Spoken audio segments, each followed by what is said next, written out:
Sell high. That's what I know. But how does perfect example, which is kind of my next point. Okay. GameStop. Okay.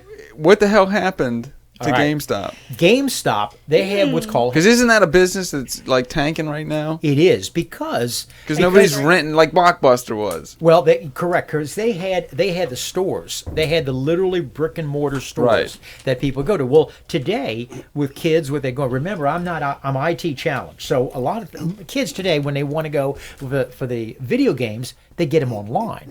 Activision, Blizzard, and Xbox even is or Xbox, PlayStation, all they also facilitate that, so you can buy the games and just download them right to the console now. You don't have to go to the store and get the actual DVDs or anything. Right. So what happens is now, when I say shorting a stock, does people know what I mean when they're shorting stock? Most people, when you buy a stock, you think you buy it at 50 and you hope it goes to 100. Well, there are people who go, you know what? This is going to tank. So I'm going to short the stock, which means you think the stock is going to drop. So you're going to make money when the stock goes down. What's the time frame that it needs to go down, though? That's an excellent question. Great question. Okay. And this is how when you short a stock, you borrow the stock at, let's take a weapon.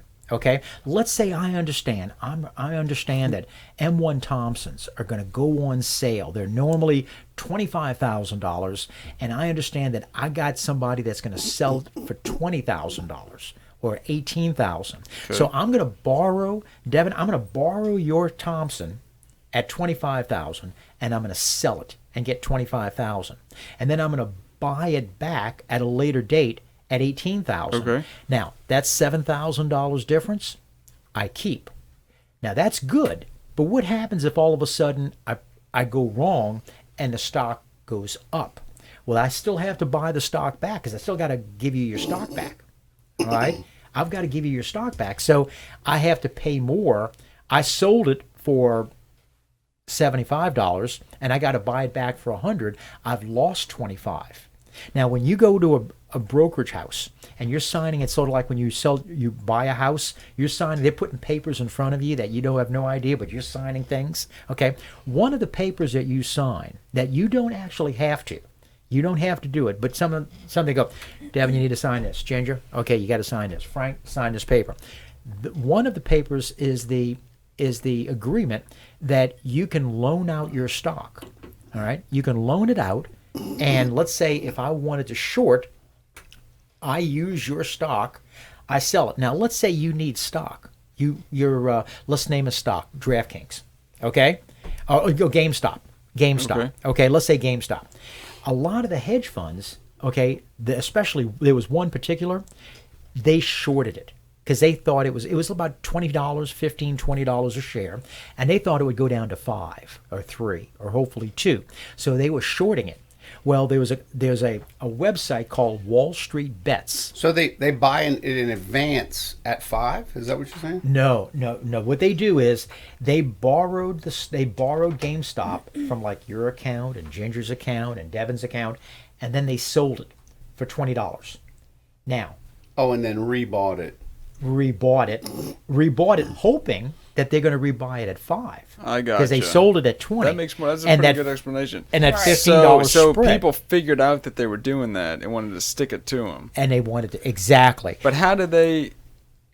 So what I still don't understand how they get it to go up to $500 a share. This is how, and that's a great question. Because wouldn't everybody? Why don't we do that? Everybody buying it because you got to have such volume. You got to spend 100 million, 125 million, 200 million in that stock for the needle to start going up. Well, there's a website called Wall Street Bets, okay? And they started talking about buying GameStop. Well, there were like 500 or 400,000 of people like us going, yeah, let's buy. I'm buying 20 shares. I'm buying 100 shares. I'm buying 200 shares. Well, that started making the needle go up. Because remember, when I first started in the business, all right, if you wanted to buy 100 shares of stock, you had to pay a commission, okay, to your now friendly with broker. like Robinhood and stuff like that, you don't have to. It's free. It's all free. So now, if you bought 100 shares at $30 a share, okay, so you had 100 shares at $30 a share. That's $3,000. You might have had to pay $75 or $80. Yeah, every time I trade commission. With our company, it's $50. Okay, right. Well, then it started going down to $25 flat fee, and then it started going to $8 flat fee, and then Charles Schwab about a year ago said free. Well, all of a sudden, if Charles Schwab did it, all the others had to do it too. So now it's free. So now all these individuals are going, I don't have to pay commission. So now the stock started going up. Well, the hedge funds that were shorting it, they were taking it literally in the shorts, okay, because the stock price was going up. Well, they were hoping to make money. So now they've got to buy the stock back. So at the price that it's currently at. Exactly. What they thought it was going to because be. Now all these. So when do you think they actually sold it? Do you think that they said at $30 this isn't going to last? A lot of these, and then at 40, some of these hedge funds had to get out because they were busted. They couldn't. How much money you thought they lost? Oh, I would say 1.5 to $2 billion. $2 billion. Jesus. And that's billion with a B. Okay. Holy shit! Now I'll tell that's you, a lot of cheese. So you think they're going to do this again? Oh, there's shorting going on all the time. No. Like with GameStop. There are. Because right now, GameStop, I don't know what it closed out. Oh, well, okay, 189. That's still so high. It's still so high. You see, like what I would do, I don't go to a 1 year, Paul, because it actually scroll down. Look, the low. Mm-hmm. No, go to 1 year. I'll show you. $2.57. It goes up, and then look, it goes up again. Yeah. Why did it? God they announced their earnings last week. And yeah, but see, it peaked and then it crashed, and then it went up. They did it twice. Right. Well, on Wall Street Bets, they're still saying we're buying more. We're buying more. Look, so a year ago it was $2.57. $2.57, and that's why and the 52-week high is 483. So you're right, Frank. So you look at it when it was $20, and you think, well, the low was at $2.57. If it drops down to $3 from $20, that's $17 a share. If I own 10,000 shares or 100,000 shares, I can make a killing. All right. But now all of a sudden it went. Yeah, so why wouldn't you short it now? You know that company's not worth $190 a share. Yes, you're correct. You're absolutely correct. And the reason why is that, well, first off, I don't usually do the shorts. Okay, that's not my thing. Because it would seem like to anybody listening that this is the perfect time to short that stock. It would seem like that, but because of the history of the recent history, if that thing goes up from 189.82 to 289.82. I've got to buy it back. I sold it at 189. I got to buy it back at 300 to 289. I'm going to lose very big. Now, if it drops to $89, I can buy that back. I just sold the stock at 189, and I can buy it back at 89 and collect $100 a share. But if it doesn't, so what's the time frame though? Well, that's a good. When so many people are buying, your friendly neighborhood broker is going to call you and go, Andre, okay, you need to purchase them because let's say, remember I said that they get the shares out of your portfolio and Ginger out of your portfolio and Frank out of yours. Well, you don't really know it because of the fact that you're, going about your business. Well, let's say you want to buy the shares or you want to sell those shares. Well, you don't have those shares because I'm borrowing it.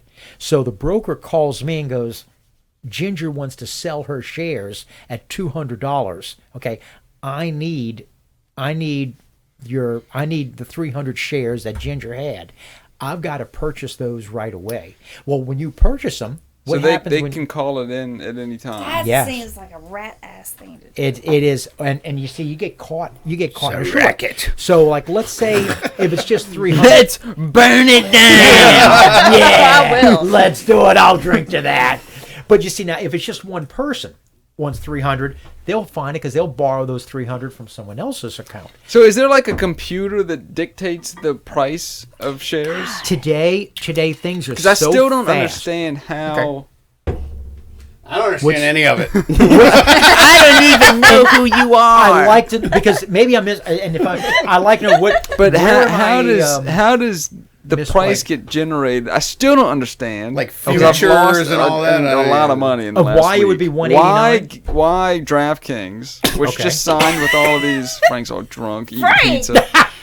Why? It wasn't from the alcohol, it was the food that he ate. On you? Why would a company that's doing all these great things, bunch of people are buying, me included because I'm an idiot, why would it go down 60 to 50, 20% or 18% in 2 or 3 days? I usually say... I don't see how it makes any sense. Because Wall Street, instead of using a scalpel, uses a meat cleaver. Because a scalpel, for people, is a very fine thing of going, DraftKings didn't have anything to do with that. This was GameStop. Okay, so we're not going to borrow. But what they do is they just take the whole thing and sell. So it's more like a hatchet. Like a hatchet. You know what? He's not so drunk. That's exactly right. It's like a machete. Like a machete. On their aluminum, right? Aluminium. Aluminium, right. But you see, like a hatchet. So it uses...